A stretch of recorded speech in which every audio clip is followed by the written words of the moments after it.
Walang puwang ang isang basurang gaya mo sa marangal na pamilyang Almeida Marina. Kaya bago pa man tuluyang lumamig ang sabaw na yan, pirmahan mo na ang annulment papers na ito at maglaho ka sa paningin ko. Ang tinig ni Doña Aurora ay parang latay ng nagniningas na bakal na humahampas sa katahimikan ng mansyon. Sa gitna ng malawak at marangyang hapagkainan, nakatayo si Marina. Hawak ang isang mangkok ng mainit na sopas. Buong hapon niya itong inasikaso sa kusina. Matiyagang hiniwa ang bawat sangkap at tinimplahan ng tama dahil alam niyang sumasakit ang sikmura ng kanyang asawang si Marco dahil sa stress sa kumpanya. Ngunit ang init ng pagmamahal na inilaan niya sa pagluluto ay tila naging yelo sa isang saglit. Dahan-dahang nanginig ang mga kamay ni Marina. Ang puting porselana ng mangkok ay naging kasing bigat ng isang bundok. Napatingin siya kay Marco na nakaupo sa tapat niya. Ngunit ang lalaking pinag-alayan niya ng 5 taon ng kanyang buhay ay hindi man lang makatingin sa kanya ng diretso. Nakatuon ang paningin ni Marco sa mga dokumentong nakalatag sa ibabaw ng mesa. Tila mas mahalaga pa ang mga letrang naroon kaysa sa damdamin ng babaeng nangakong makakasama niya habang buhay. Isang malakas na kalansing ang umaling-aungaw sa silid nang bitawan ni Doña Aurora ang kanyang pilak na kutsara. Ano pang hinihintay mo? Huwag mo kaming daanin sa pagdadrama, Marina. Alam nating lahat na pumasok ka lang sa pamilyang ito dahil sa pera. At ngayong pabagsak na ang kumpanya, ikaw ang malas na dapat naming alisin para makabangon kami. Pirmahan mo yan at may matatanggap kang tseke. 1,000,000. Malaki na iyon para sa isang gaya mong galing sa putik. Hindi nakapagsalita si Marina. Parang may malaking kamay na sumasakal sa kanyang lalamunan. Pinipigilan ang bawat hikbi na gustong kumawala. Naramdaman niya ang unti-unting pagtulo ng mainit na sabaw sa kanyang daliri nang tumagilid ang mangkok dahil sa panginginig.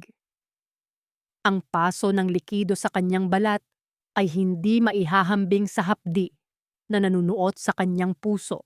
Marco, ang tanging salitang lumabas sa kanyang mga labi, halos isang bulong na puno ng pagsusumamo. Marco, sabihin mo sa akin, ito ba talaga ang gusto mo?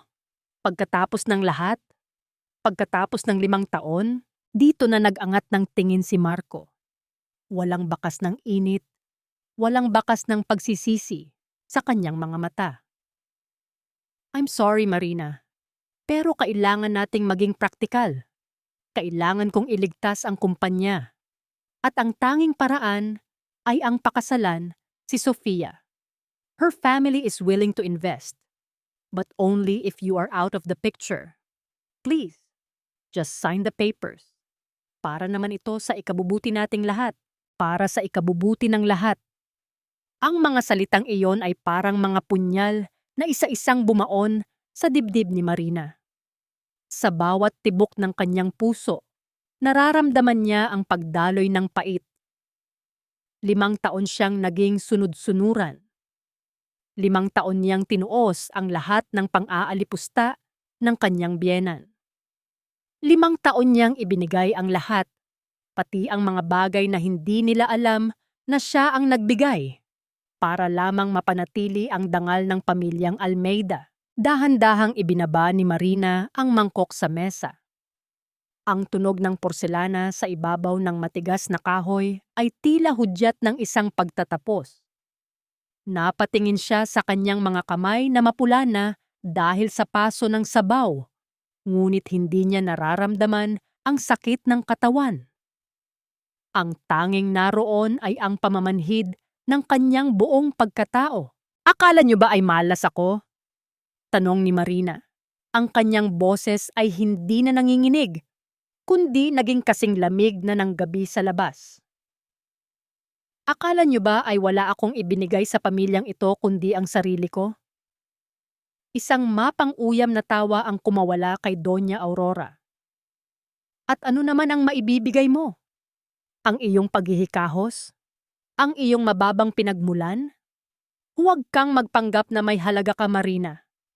You are just a shadow in this house. Isang anino na nakabuntot sa anak ko. Tumayo ng tuwid si Marina. Sa unang pagkakataon sa loob ng 5 taon, tiningnan niya ng diretso sa mga mata ang babaeng kinatatakutan ng lahat. Ang kanyang mga mata na dati ay puno ng amo, ngayon ay naglalabiyab sa isang apoy na hindi nila kailanman nakita. Hindi niya ipinakita ang luhang nagbabadyang pumatak. Sa halip, kinuha niya ang panulat na nasa ibabaw ng mesa. Sa bawat galaw ng kanyang kamay habang inilalagda ang kanyang pangalan sa annulment papers, tila may isang bahagi ng kanyang lumang pagkatao ang namamatay. At sa bawat hibla ng papel na nadidiinan ng tinta, isang bagong Marina ang isinisilang. Isang Marina na hindi napapayag na tapakan muli. Matapos lagdaan ang huling pahina, binitawan niya ang panulat. Tumingin siya kay Marco, na ngayon ay tila naguguluhan sa biglaang katahimikan at katatagan ng kanyang asawa. Tapos na tayo, Marco, saad ni Marina. Pinirmahan ko na ang kalayaan nyo. Pero tandaan nyo ang sandaling ito. Tandaan nyo ang bawat salitang binitawan nyo sa akin ngayong gabi. Dahil bukas, paggising nyo, malalaman nyo kung sino talaga ang nawalan. Tumalikod si Marina at nagsimulang maglakad palayo sa hapagkainan. Bawat hakbang niya ay tila isang deklarasyon ng digmaan laban sa kanyang nakaraan. Ngunit bago siya tuluyang makalabas ng silid, lumingon siyang muli. Doña Aurora, tawag niya sa matanda na kasalukuyang nakangisi dahil sa tagumpay. Ang perang hinahanap nyo para isalba ang kumpanya nyo? Ang himalang hinihintay nyo mula sa MA Legacy? Kasama nyo na iyon sa loob ng 5 taon. Pero ngayong gabi, kinuha ko na ang himalang iyon kasabay ng aking pag-alis. Iniwan ni Marina ang mag-ina na tulala at hindi maunawaan ang kanyang sinabi. Habang naglalakad siya sa madilim na koridor ng mansyon, isang katanungan ang bumabalot sa kanyang isipan. Isang katanungan na alam niyang sasagutin ng tadhana sa mga susunod na oras. Gaano kaya kabilis guguho ang isang kaharian kapag ang tanging haligi na humahawak dito ay nagpasya ng bumitaw? Nang marating ni Marina ang pintuan ng mansyon, isang malakas na kulog ang gumising sa langit. Hindi siya lumingon. Hindi siya nag-atubili. Dahil sa labas ng mga pader na ito, naghihintay ang isang katotohanang magpapaluhod sa mga Almeida. Isang katotohanang nakatago sa ilalim ng lagda ng isang babaeng tinawag nilang basura. Sa loob ng madilim na silid na naging saksi sa kanyang mga luhang walang kasing pait, tanging ang mahinang liwanag mula sa buwan ang nagbibigay ng anyo sa mga gamit ni Marina. Ang bawat sulok ng silid na ito ay may dalang alaala, mga alaalang tila mga anino na sumasakal sa kanya ngayon. Marahan niyang binuksan ang kanyang lumang maleta. Ang maletang dala niya noong unang gabi, siyang tumapak sa mansyong ito bilang asawa ni Marco. Habang inilalagay niya ang kanyang ilang pirasong damit, naramdaman niya ang isang matigas na papel sa ilalim ng kanyang mga gamit sa cabinet. Isang kupas na resibo mula sa isang sanglaan. 5 taon na ang nakalilipas, noong unang muntik ng mabangkarote ang Almeida Group, isinangla ni Marina ang tanging pamana ng kanyang ina. Isang antigong kwintas na may mga hiyas. Para lamang magkaroon ng pondo ang kumpanya para sa sahod ng mga manggagawa. Hindi alam ni Marco ang sakripisyong iyon. Ang akala ng lahat, ang pamilya ni Sofia ang nag-abot ng tulong. Ngunit ang totoo ay ang barya-baryang naipon at ang huling alaala ng kanyang ina ang nagligtas sa kanila. Napahawak si Marina sa kanyang dibdib. Ang hapdi ng katotohanang binaliwala ang lahat ng kanyang ginawa ay tila isang malalim na sugat na muling bumuka. Ma'am Marina, isang mahina at nanginginig na boses ang narinig niya mula sa pinto. Doon ay nakatayo si Yaya Berta, ang matandang katulong na tanging nakakita sa kanyang mga paghihirap. Ang mga mata ng matanda ay puno ng luha at ang kanyang mga kamay ay may hawak na maliit na supot ng tela. Yaya, bakit gising pa po kayo? Tanong ni Marina, pilit na pinatatatag ang kanyang boses. Lumapit ang matanda at hinawakan ang kamay ni Marina. Huwag kang umalis na walang dala, anak. Alam kong wala kang hininging kahit ano sa kanila. Itong maliit na halaga, naipon ko ito mula sa sahod ko. Gamitin mo ito para sa pamasahe o pangkain. Patawarin mo kami, ma'am, dahil wala kaming magawa para protektahan ka. Doon na bumigay ang pader na itinayo ni Marina sa kanyang puso. Niyakap niya ang matandang babae at ang kanyang mga hikbi na kanina pa niya pinipigilan ay tuluyan ng kumawala. Salamat po, Yaya. Kayo lang ang naging pamilya ko rito. Pero kailangan ko na pong lumaya. Hindi na ako ang babaeng kilala nyo, na laging nakayuko. Tila lumipad ang gunita ni Marina sa isang tagpong hindi kailanman malalaman ng mga Almeida. Isang gabi sa opisina ni Attorney Santos, 4 na taon na ang nakalilipas. Doon, bilang tagapagmana ng lihim na kayamanan ng kanyang lolo sa probinsya na lumago sa ibang bansa, nilagdaan niya ang kasunduang naglagak ng bilyon-bilyong piso sa ilalim ng pangalang MA Legacy. Sigurado ka ba rito, Marina? Tanong ng abogado sa kanya noon. Ililigtas mo ang kumpanya nila nang hindi nila alam na ikaw ang may-ari ng perang ito? Opo, Attorney Santos. Sagot niya noon ng walang pag-aalinlangan. Dahil mahal ko ang asawa ko. Ang tagumpay niya ay tagumpay ko rin. Isang mapait na ngiti ang sumilay sa mga labi ni Marina habang naaalala ang sariling katangahan. Ang pag-ibig na akala niya ay sapat na para sa lahat ay naging tali lamang na sumakal sa kanyang sariling dangal. Habang tinatapos niya ang pag-iimpake, ang tunog ng mabibigat at pasuray-suray na hakbang sa koridor ay nagpatahimik sa kanya. Ang malakas na pagtulak sa pinto ay gumawa ng ingay na yumanig sa katahimikan ng gabi. Doon, sa may hamba ng pinto, nakatayo si Marco. Ang kanyang buhok ay gulo-gulo, ang kanyang polo ay may mantsa ng alak, at ang kanyang mga mata ay puno ng galit na hinaluan ng kalituhan. So talagang aalis ka? Tanong ni Marco. Ang kanyang boses ay pamaos at puno ng pangungutya. Saan ka pupunta, Marina? Saan ka kukuha ng pangkain? Akala mo ba ay madali ang buhay sa labas nang wala ang apelyidong Almeida? Hindi sumagot si Marina. Patuloy lang siya sa pagsasara ng kanyang maleta. Ang kawalan niya ng kibo ay lalong nagpainit sa ulo ni Marco. Lumapit ang lalaki at marahas na hinawakan ang kanyang bisig. Pinipilit siyang humarap sa kanya. Sumagot ka. Huwag mo akong talikuran na parang ikaw ang dehado rito. Ikaw ang dahilan kung bakit nagkakagulo kami ngayon. Kung naging mabuti kang asawa, hindi sana kailangang mangyari ito. Tiningnan ni Marina ang kamay ni Marco na nakabaon sa kanyang balat. Hindi siya natakot. Sa halip, naramdaman niya ang isang malalim na awa para sa lalaking ito. Isang lalaking bulag sa katotohanan at alipin ng sariling kahinaan. Bitawan mo ako, Marco! Mahinahong saad ni Marina. Ngunit may awtoridad na hindi pa naririnig ng lalaki kailanman. Ang hawak mo ay hindi na ang asawa mo. Ang hawak mo ay ang huling pagkakataon na ibinigay ko sa iyo. At sinasayang mo na rin ito ngayon.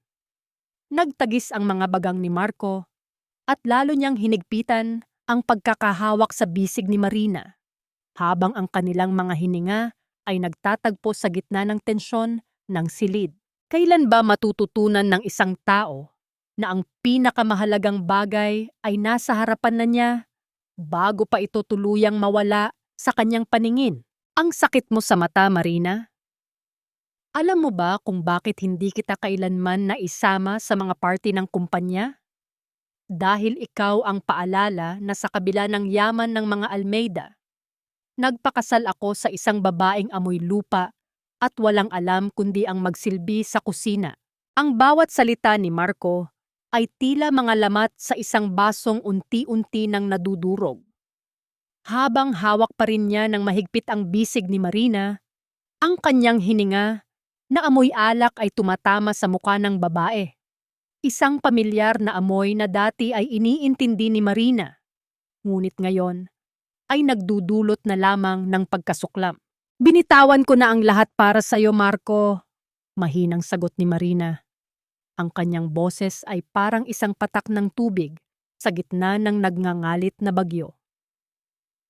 Iniwan ko ang pangarap ko, ang mga huling alaala ng mga magulang ko, para lang maging anino sa likod mo. Pero ngayon, nakikita ko na.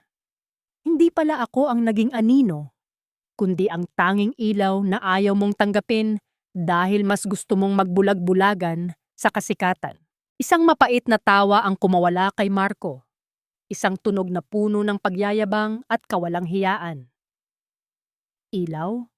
Huwag kang magpatawa, Marina. Si Sofia ang ilaw.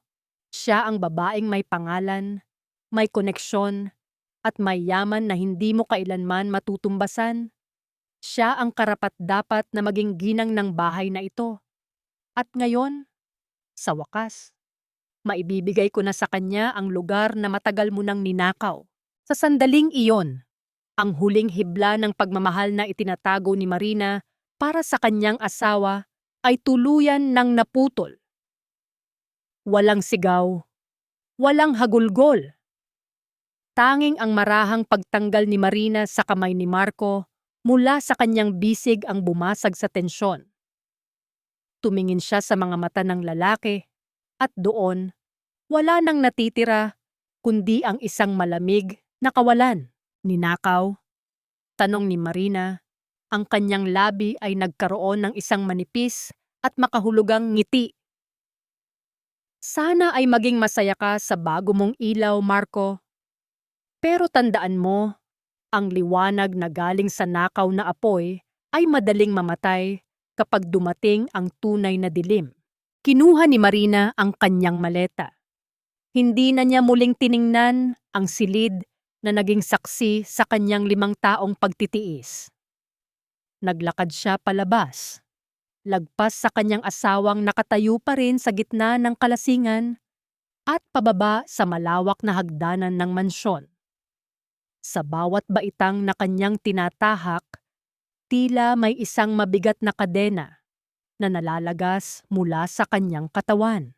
Pagdating sa malaking pinto, bumungad sa kanya ang malakas na buhos ng ulan. Ang langit ay tila nakikiramay sa kanyang kalagayan, o marahil ay hinuhugasan nito ang lahat ng dumi na kumapit sa kanyang pagkatao sa loob ng bahay na iyon. Hindi na siya nag-abalang kumuha ng payong. Hinayaan niyang mabasa ang kanyang balat. Hinayaan niyang lamunin ng lamig ang kanyang katawan. Dahil alam niyang ito na ang huling beses na makakaramdam siya ng ganitong uri ng paghihirap. Sa dulo ng mahabang driveway ng mga Almeida, isang itim na sasakyan ang tahimik na naghihintay. Ang mga ilaw nito ay tila 2 matang nagmamasid sa dilim. Isang lalaking naka-Amerikana ang bumaba at mabilis na nagbukas ng payong para salubungin siya. "Attorney Santos," bungad ni Marina nang makalapit ang abogado. "Ma'am Marina, handa na po ang lahat, ang inyong mga gamit ay nailipat na sa inyong bagong penthouse at ang lahat ng mga dokumentong iniutos nyo ay naisampa na sa korte at sa mga bangko. Magalang na sagot ni Attorney Santos. Lumingon si Marina sa huling pagkakataon sa malaking mansyon ng mga Almeida. Mula sa bintana ng ikalawang palapag, nakita niya ni na Bondinia Pomban. Tangang puking niya ang anino ni Marco na nakadungaw. Tila nanonood sa kanyang pag-alis. Ngunit hindi na alam ni Marco na ang babaeng basang-basa sa ulan at mukhang talunan sa kanyang paningin ay ang siyang may-ari ng lupang kinatatayuan ng kanyang bahay. Simulan mo na, Attorney Santos, utos ni Marina habang sumasakay sa loob ng mainit at marangyang sasakyan. Huwag kang magtitira ng kahit isang pirasong pako para sa kanila. Gusto kong maramdaman nila kung paano ang mawalan ng lahat sa paraang hindi nila inaasahan. Masusunod po, Madam Chairman, sagot ng abogado bago isara ang pinto. Habang umaandar ang sasakyan palayo, ang tanging maririnig sa loob ay ang banayad na tunog ng makina at ang paghampas ng ulan sa bintana. Napahawak si Marina sa kanyang leeg, kung saan naroon ang isang maliit na susi na nakatago sa ilalim ng kanyang damit. Ang susi sa isang bagong buhay at ang mitya ng pagsabog na wawasak sa mundong binuo ng mga Almeida. Sapat na ba ang 5 taon ng pagtitiis para sa isang habambuhay na paghihiganti? O sadyang ito pa lamang ang simula ng isang kwentong hindi nila kailanman naisip na magkakaroon ng ganitong wakas? Hindi pa man tuluyang natutuyo ang mga luhang iniwan ng ulan kagabi. Isang marangyang puting sasakyan na ang pumarada sa harap ng mansyon ng mga Almeida, na tila isang buitreng handa nang lapain ang tirang pagkain sa isang hapag. Maagang nagising si Doña Aurora, na may malapad na ngiti sa kanyang mga labi, isang ngiting hindi kailanman nasilayan ni Marina sa loob ng 5 taon. Ang bawat utos niya sa mga katulong ay puno ng kagalakan. Tila ba ang pag-alis ng kanyang manugang ay ang pag-alis din ng isang mabigat na sumpa sa kanilang tahanan. Yaya Berta, siguraduhin mong malinis ang bawat sulok ng guest room. Darating ang ating tunay na bisita, ang babaeng magdadala ng swerte sa kumpanya. Utos ni Doña Aurora habang inaayos ang kanyang mamahaling perlas sa harap ng salamin. Hindi nagtagal. Pumasok sa malawak na sala si Sofia. Suot ang isang mamahaling damit at may dalang mga disenyo para sa bago niyang kwarto. Ang kanyang bawat hakbang ay puno ng pagyayabang. Tila ba siya na ang bagong reyna ng tahanan. Tita Aurora, I'm so excited to be here. Finally, wala na ang amoy probinsyang hangin sa bahay na ito. Maarteng saad ni Sofia bago humalik sa pisngi ng matanda. Oh, Sofia darling, you are exactly what this family needs. Hindi gaya ng dati na parang laging may patay sa bahay dahil sa kapansin-pansing paghihikahos, sagot ni Doña Aurora habang nag-uusap ang dalawa. Nag-utos si Sofia sa mga tauhan na ilabas ang lahat ng mga tanim na rosas at sampagwita na maingat na inalagaan ni Marina sa hardin. Para kay Sofia, ang mga ito ay cheap at hindi nababagay sa isang modernong mansyon. Nakita ni Yaya Berta kung paano itinapon ang mga paso sa basurahan, ang mga bulaklak na dumanas ng pag-ibig ni Marina ay tinatabunan na ngayon ng dumi. Sa gitna ng kanilang kasiyahan, umakyat si Sofia sa dating silid nina Marco at Marina. Habang naghahanap ng mapagtataguan ng kanyang mga alahas, nakita niya sa ilalim ng isang lumang libro ang isang litrato mula sa kasal nina Marco at Marina. Sa litratong iyon, makikita ang isang masayang Marina na nakasuot ng simpleng puting bestida, habang si Marco ay nakangiti ng tapat. Isang ngiting hindi na nakita ni Sofia kailanman. Isang matinding selos ang gumapang sa dibdib ni Sofia. Kinuha niya ang isang matalas na gunting, sa ibabaw ng mesa. Sa bawat pagbaon ng talim sa makapal na papel, tila ninanamnam niya ang paghihiwalay sa imahe ni Marina mula kay Marco. Ang bawat piraso ng litrato na nahuhulog sa sahig ay tila mga labi ng isang pangarap na pilit niyang binubura. "You're nothing but a memory now, Marina. At sisiguraduhin kong kahit anino mo, hindi na makakabalik dito," bulong ni Sofia sa kanyang sarili. Mula sa pintuan, nakasaksi si Yaya Berta sa kalupitang ito. Nang makaalis si Sofia para mag-ayos ng kanyang mga gamit, dahan-dahang pumasok ang matanda. Lumuhod siya sa sahig at isa-isang pinulot ang mga punit na bahagi ng litrato. Maingat niya itong itinago sa loob ng kanyang bulsa, kasama ng panalangin na sana ay nasa mabuting kalagayan ang kanyang alagang si Marina. Samantala, sa ibaba, masayang nagpaplano si Doña Aurora ng isang malaking party. We will call it the new beginning. Ipapakita natin sa lahat na ang pamilya Almeida ay mas malakas na ngayon dahil sa pagsasanib ng ating kumpanya sa pamilya ni Sofia.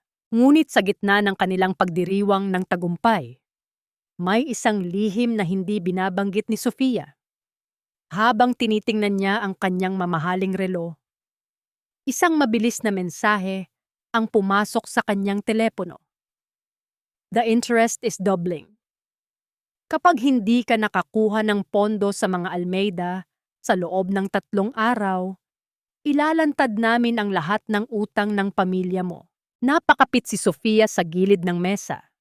Ang kanyang muka na kanina ay puno ng kagalakan ay biglang namutla. Ang akala ng mga Almeida ay siya ang kanilang tagapagligtas. Ngunit ang totoo, siya ay isang nalulunod na humahawak sa isa pang nalulunod. Eksaktong sa sandaling iyon, isang malakas na katok sa malaking pinto ng mansyon ang bumasag sa katahimikan. Isang lalaking nakauniporme ng bangko ang nakatayo roon. May hawak na isang matingkad na pulang sobre. "Good morning po." Isang mahalagang abiso mula sa Central Credit Bank para kay Doña Aurora Almeida. "Urgent meeting po sa main branch bukas ng umaga tungkol sa inyong mga collateralized assets," saad ng mensahero. Kinuha ni Doña Aurora ang sobre. Ang kanyang kamay ay biglang nanginginig nang makita ang tatak ng immediate foreclosure notice sa ilalim ng logo ng bangko. Bakit ang isang simpleng abiso sa bangko ay tila naging isang hatol ng kamatayan para sa kanilang kasikatan? At ano ang kinalaman ng MA Legacy na nakasulat sa maliit na bahagi ng dokumento bilang bagong may-ari ng kanilang mga utang? Hinding-hindi mangyayari ang sinasabi mo. Nagkakamali ka ng binabangga dahil ako si Doña Aurora Almeida at ang bangkong ito ay nabubuhay sa aming mga transaksyon. Ang sigaw ni Doña Aurora ay umaling-awngaw sa loob ng marangyang VIP lounge ng bangko. Ngunit sa pagkakataong ito, walang manager na lumabas para suyuin siya. Ang tanging sumagot sa kanya ay ang malamig na tingin ng isang bank officer na dati ay yumuyuko sa bawat utos niya. Sa harap ng matanda, nakalatag ang isang dokumentong nagsasabing ang lahat ng kanyang credit cards ay suspendido at ang kanilang main business account ay nasa ilalim ng isang restrictive monitoring. Habang nangyayari ito, sa kabilang bahagi ng lungsod, nasa loob ng isang tanyag na fashion boutique, si Sofia. Nakapila siya sa cashier, may hawak na 3 mamahaling bag na balak niyang gamitin para sa party ng mga Almeida. Ngunit nang iswipe ang kanyang card, ang cashier ay nagbigay ng isang pilit na ngiti. "I'm sorry, Ma'am Sofia, but the transaction was declined. Baka po may ibang card kayo?" Tanong ng cashier, habang ang mga tao sa likuran ay nagsisimula ng magbulungan. Namula ang muka ni Sofia sa hiya. Impossible! Baka sira ang machine nyo. I'm an Almeida to be. Hindi nyo ba ako kilala? Ngunit kahit anong pilit niya, ang makinang hawak ng cashier ay nanatiling tahimik, isang malupit na paalala na ang kanyang mundong gawa sa buhangin ay unti-unti nang tinatangay ng agos. Samantala, sa loob ng isang pribadong suite sa isang five-star hotel, nakaupo si Marina sa harap ng isang malawak na salamin. Hindi na ang babaeng may tuyot na balat at pagod na mga mata ang nakikita niya. Sa tulong ng mga dalubhasa, ang kanyang buhok ay tila seda na dumadaloy sa kanyang balikat at ang kanyang suot na puting silk robe ay nagpapakita ng isang gilas na matagal niyang itinago. Dahan-dahang hinawakan ni Marina ang kanyang mukha. Naalala niya kung paano siya nagtitipid noon, kung paano niya tinitiis na hindi bumili ng bagong tsinelas para lang may maipandagdag sa pondo ng kumpanya ni Marco. Ang bawat sentimong itinira niya para sa iba ay binaliwala lamang. Ngayon, sa ilalim ng kanyang mga daliri, nararamdaman niya ang lambot ng karangyaan, isang karangyaang sa kanya naman talaga mula pa noong una. Ma'am Marina, narito na po si Attorney Santos. Ulat ng isang staff. Pumasok ang abogado na may dalang mga bagong ulat. Ma'am, nagsimula na ang epekto. Ang mga bank accounts ng mga Almeida ay naka-freeze na dahil sa biglaang pagbawi ng ating guarantee fund. Sa madaling salita, wala silang magagamit na cash para sa araw-araw na operasyon ng kanilang kumpanya. Isang tipid ng ngiti ang sumilay sa mga labi ni Marina. Hayaan mo silang magmakaawa sa mga taong hinamak nila, Attorney Santos. Gusto kong maramdaman ni Doña Aurora kung paano ang tanggihan sa harap ng maraming tao. May isa pa po, ma'am. Dagdag ng abogado. Tumatawag po si Marco sa opisina ko. Gusto niyang malaman kung sino ang may-ari ng MA Legacy. Mukhang napapansin na nila na ang lahat ng utang nila ay binili na ng isang kumpanya. Tumayo si Marina at lumakad patungo sa bintana. Tanaw ang mga naglalakihang gusali ng lungsod. Huwag mo munang sasabihin. Hayaan nating ang takot ang dahan-dahang kumain sa kanilang yabang. Ang kuryosidad ay isang masakit na uri ng parusa. Isang mahalagang detalye ang napansin ni Marina sa mga dokumento. Ang bahay na tinitirhan ng mga Almeida, ang mansyong naging kulungan niya sa loob ng 5 taon, ay nakapangalan sa isang holding company na pagmamay-ari rin ng MA Legacy. Ibig sabihin, sa isang kumpas lang ng kanyang kamay, maaari niyang palayasin ang kanyang biyenan at si Marco sa kalsada. Ngunit may isang bagay na bumabagabag kay Marina. Isang lihim na dokumento ang iniabot ni Attorney Santos. Ma'am, tungkol po ito kay Sofia. Nalaman po namin na ang pamilya niya ay matagal ng baon sa utang sa ibang bansa. Ginamit lang niya si Marco para makakuha ng pera para mabayaran ang mga sindikatong humahabol sa kanila. Napakapit si Marina sa gilid ng mesa. Ang akala ni Marco ay nakahanap siya ng tagapagligtas. Ngunit ang totoo ay nagdala siya ng ahas sa loob ng sarili niyang pamamahay. Sa gitna ng katahimikan ng suite, tumunog ang telepono ni Marina. Isang hindi kilalang numero. Pagkagat niya sa tawag, ang boses ni Marco ang bumungad sa kanya, puno ng desperasyon at tila nawawala sa sarili. Marina, ikaw ba yan? Please, kausapin mo ako. Alam kong nagalit ka. Pero, may alam ka ba tungkol sa MA Legacy? Bakit nila kami sinisira? Malamig na katahimikan ang naging sagot ni Marina. Bawat segundo ng katahimikang iyon ay parang 1 taon para kay Marco. Bago niya ibaba ang tawag, isang pangungusap lang ang binitawan ni Marina sa wikang Tagalog na puno ng pait at kapangyarihan. Ang aninong binaliwala niyo, Marco, ay siya na ngayong dilim na lalamon sa inyong lahat.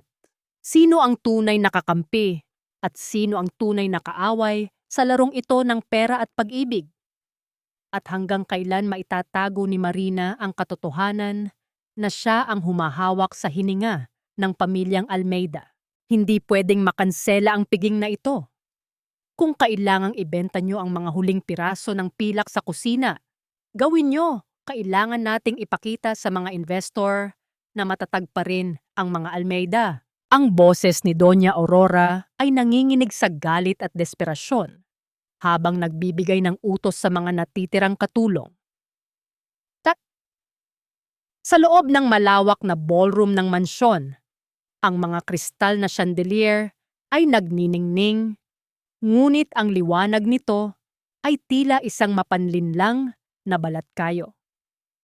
Ang mga mesa ay punong-puno ng mamahaling pagkain na inorder sa utang, at ang mga bote ng champagne ay nakahanda na para sa mga bisitang unti-unti nang dumating. Sa isang sulok nakatayo si Sofia, suot ang isang kumikinang na gown.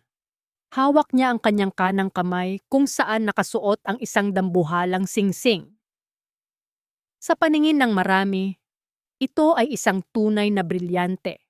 Ngunit sa loob-loob ni Sofia, bawat tibok ng kanyang puso ay puno ng kaba. Ang singsing na iyon ay isang imitasyon lamang.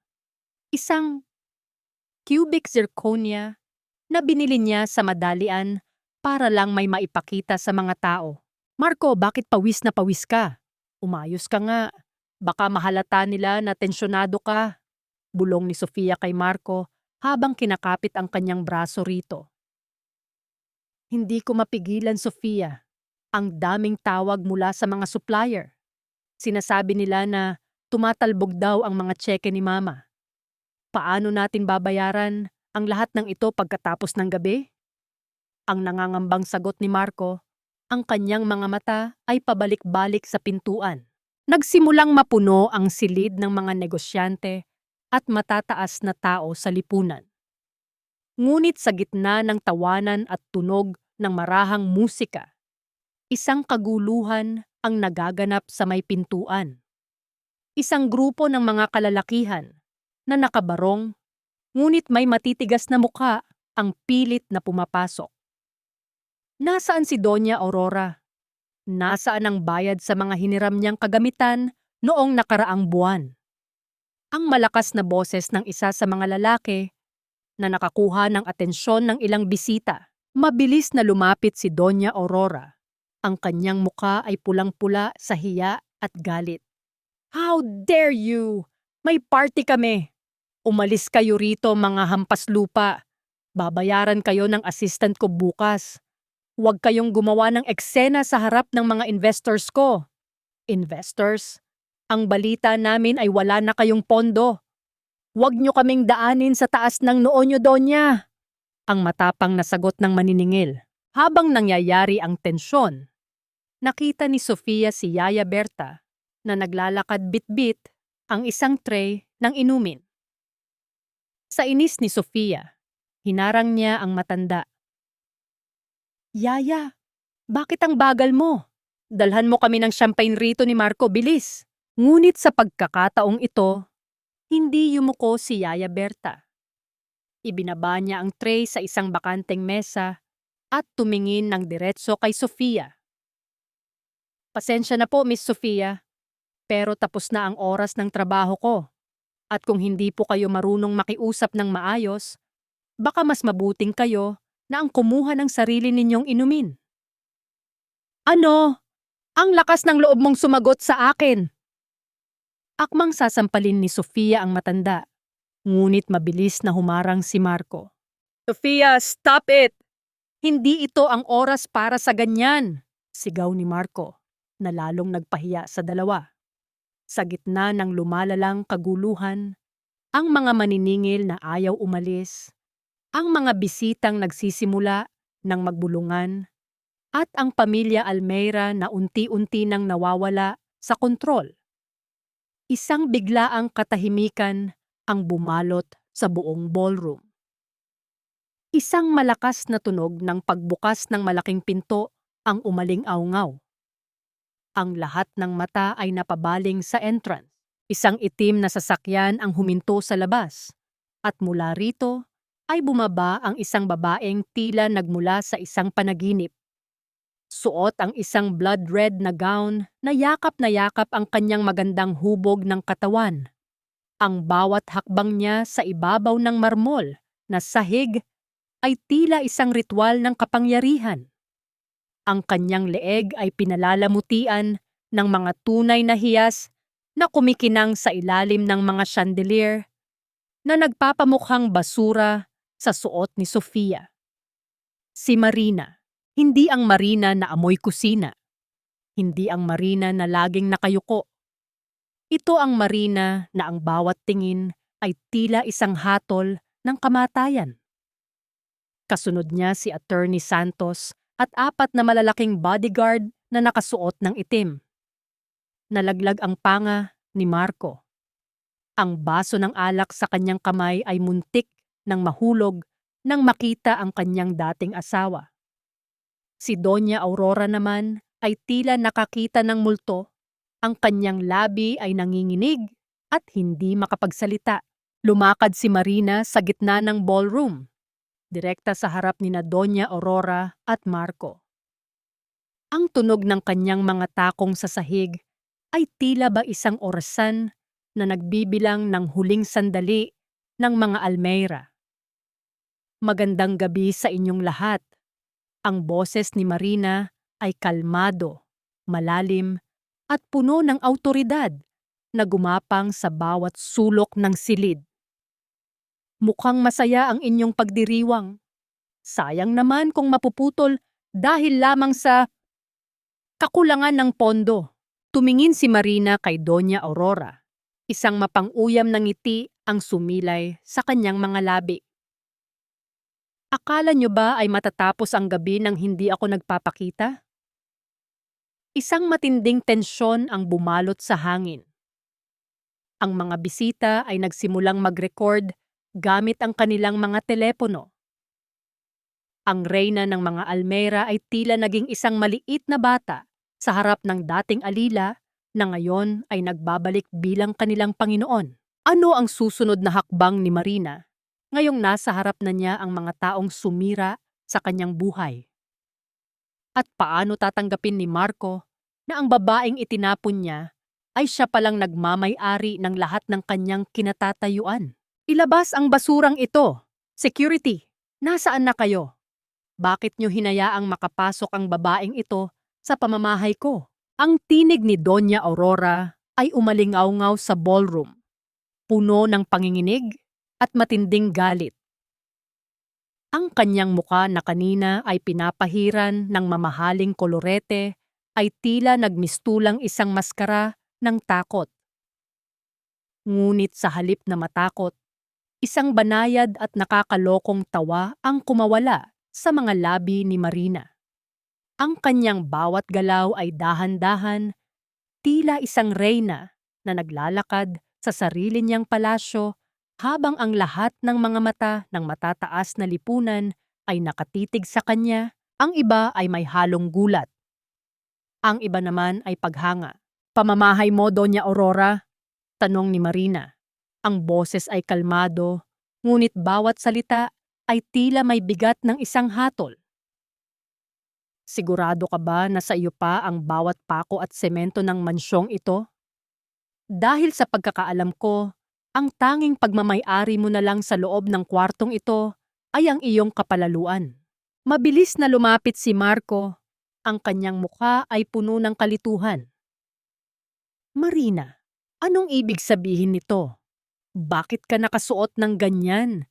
At paano mo nagawang bastusin ang nanay ko sa harap ng maraming tao? Hindi ito ang Marina na pinakasalan ko. Tiningnan ni Marina si Marco mula ulo hanggang paa.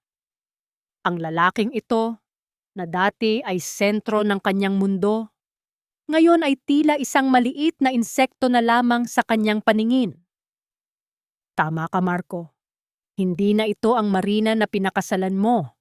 Ang babaeng binubugbog nyo sa salita at itinuturing na katulong.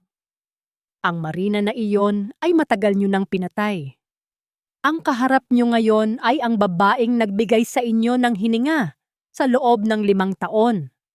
Nang hindi nyo man lang napapansin, naglabas si Attorney Santos ng isang gintong folder at inabot ito kay Marina. Binuksan niya ito at itinaas ang isang dokumento na may tatak ng MA Legacy. Sa mga hindi nakakaalam, ako ang tumatayo bilang chairman ng MA Legacy. Ang kumpanyang bumasag sa bawat utang ng mga Almeida at humahawak ngayon sa lahat ng inyong mga ari-arian bilang kolateral. Ang bawat sentimo na ginamit nyo para sa party na ito, bawat patak ng champagne na iniinom nyo, ay galing sa bulsa ko. Isang malakas na singhap ang dumaan sa buong ballroom. Ang mga bulungan ay naging kasing lakas ng huni ng mga bubuyog. Si Sofia, na hindi na nakapagpigil, ay biglang sumugod kay Marina. Nagsisinungaling ka! Isang labandera lang ang nanay mo. Imposibleng magkaroon ka ng ganyang kayaman. Magnanakaw ka. Akmang sasabunutan ni Sofia si Marina. Ngunit bago pa man siya makalapit, mabilis siyang hinarang ng mga bodyguard ni Marina. Sa gulat ni Sofia, nawalan siya ng balanse at nabitawan ang kanyang baso ng champagne. Ang tunog ng pagkabasag ng kristal sa marmol na sahig ay tila isang hudyat ng tuluyang pagguho ng kanilang dangal. Dito nangyari ang isang sandaling hindi makakalimutan ng sinuman. Sa gitna ng kaguluhan, dahan-dahang yumuko si Marina. Hindi dahil sa takot, kundi para pulutin ang isang malaking piraso ng basag na kristal. Inilagay niya ito sa ibabaw ng mesa nang may matinding ingat. Tila ba ito ay isang mahalagang hiyas? Ang aksyong ito ay hindi kailangan para sa daloy ng gabi, ngunit ito ang nagpakita sa lahat kung sino ang may tunay na delikadesa. Ang babaeng marunong magligpit ng kalat na ginawa ng iba. Ano ay naging masarap ang inyong huling hapunan sa mansyong ito? Saad ni Marina habang nakatingin ng diretso kay Doña Aurora, na ngayon ay napakapit na sa braso ni Marco para hindi matumba. Dahil sa loob ng 24 na oras, ang bangko na ang kukuha sa pamamahay na ito. Maliban na lang kung mayroon kayong 2 bilyong piso para bayaran ako ng cash. Ngayon din, 2 bilyon? Ang nauutal na tanong ni Marco. Marina, parang awa mo na. Pamilya tayo. Pamilya? Isang mapait na ngiti ang sumilay sa mga labi ni Marina. Ang pamilya ay hindi nananakit, Marco. Ang pamilya ay hindi nagtatapon ng tao kapag wala na silang pakinabang. Kayo ang nagturo sa akin na ang lahat ay may presyo.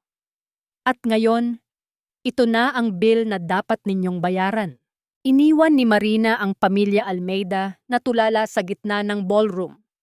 Habang naglalakad siya palabas, ang bawat hakbang ng kanyang mga takong ay tila isang tambol na nagbubunyi ng kanyang tagumpay. Ngunit sa kabila ng pananalo, may isang katanungang naiwan sa kanyang isipan habang nakatingin sa madilim na kalangitan.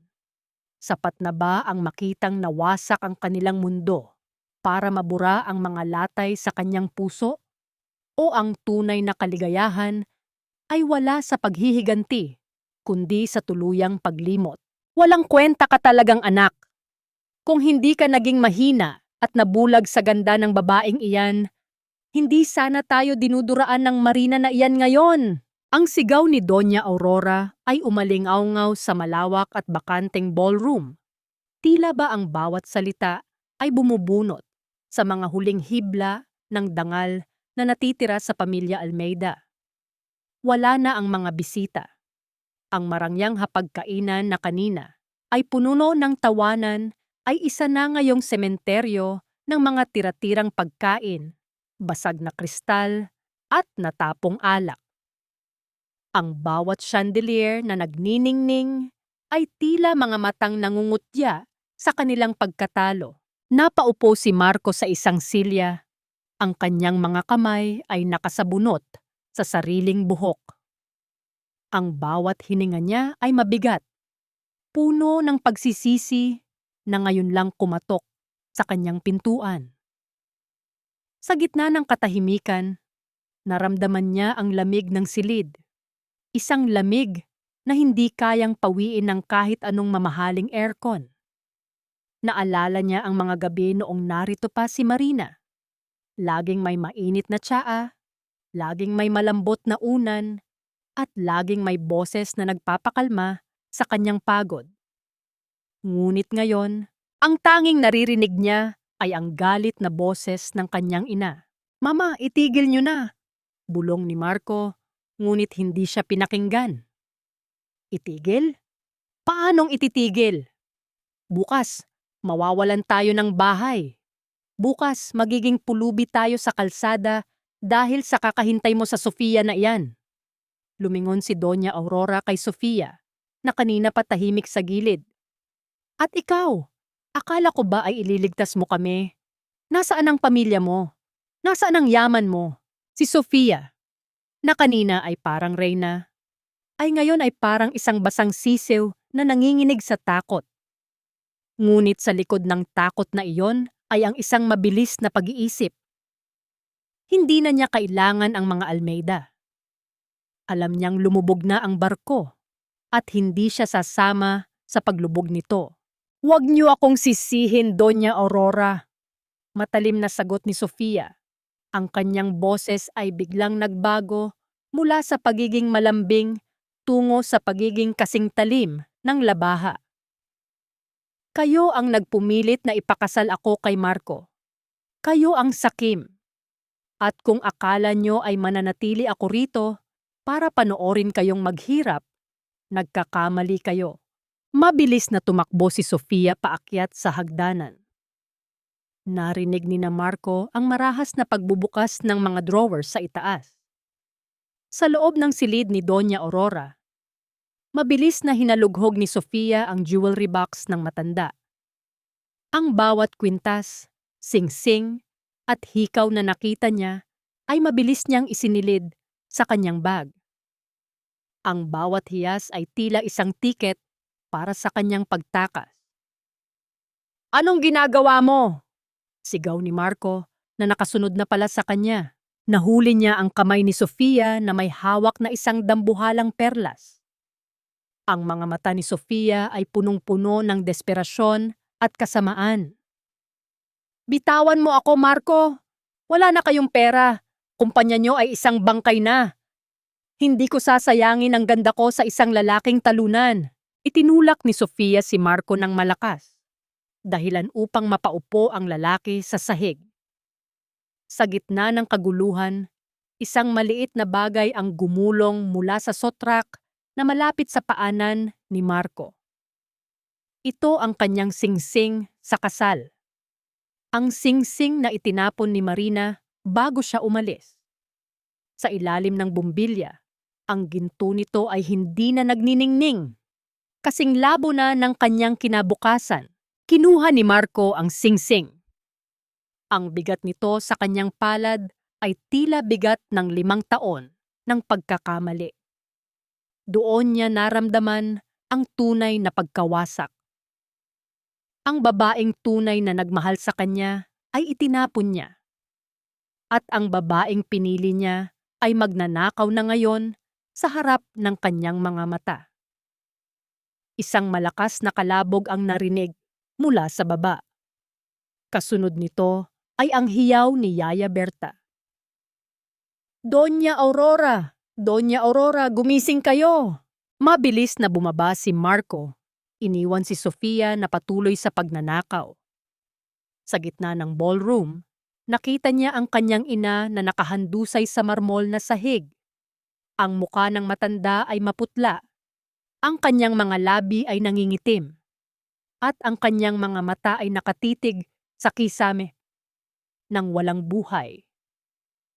Ang matinding presyon at ang pagguho ng kanyang imperyo ay hindi na kinaya ng kanyang puso. Ang katahimikan ng mansyon ay napalitan ng tunog ng nagmamadaling mga hakbang at ang mahinang pagtangis ni Yaya Berta. Habang hawak ni Marco ang kamay ng kanyang ina, isang katanungan ang pilit na bumabalot sa kanyang isipan. Isang tanong na tila isang sumpa na hindi siya tatantanan. Saan ba nagtatapos ang parusa ng tadhana at kailan magsisimula ang pagbabayad para sa isang pusong nakalimot sa tunay na halaga ng pag-ibig? Hindi sapat ang salitang patawad para punan ang 5 taon ng pang-aalipusta. Pero sapat na ang isang atake sa puso para ipaalala sa atin na lahat tayo ay tao lamang, marupok at may katapusan. Ang puting pader ng ospital ay tila sumasalamin sa lamig na nararamdaman ni Marina habang naglalakad siya sa mahabang koridor. Ang amoy ng gamot at ang tunog ng mahihinang pag-uusap sa paligid ay nagpabigat sa kanyang bawat hakbang. Hindi niya inaasahan na ganito kabilis darating ang balita, na ang babaeng tila bakal ang puso ay bigla na lamang bibigay dahil sa sarili nitong kasakiman. Sa dulo ng hallway, nakita niya ang isang anyong hindi niya halos makilala. Si Marco, na dati ay laging maayos ang suot at puno ng kumpiyansa, ay nakaupo ngayon sa sahig, nakasandal ang ulo sa pader, at ang kanyang mga mata ay walang buhay na nakatitig sa kawalan. Nang marinig ang tunog ng mga takong ni Marina, mabilis na nag-angat ng tingin ang lalaki. "Marina!" Ang boses ni Marco ay basag, parang isang bata na nawawala sa gitna ng dilim. Tumayo siya nang mabilis, ngunit gumaralgal ang kanyang mga binti, kaya napaluhod siya sa harap ng kanyang dating asawa. "Marina, please!"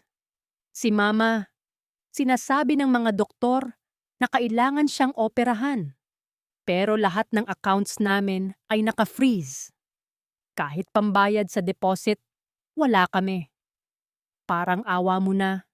Huwag mo namang hayaang mamatay ang nanay ko dahil sa galit mo.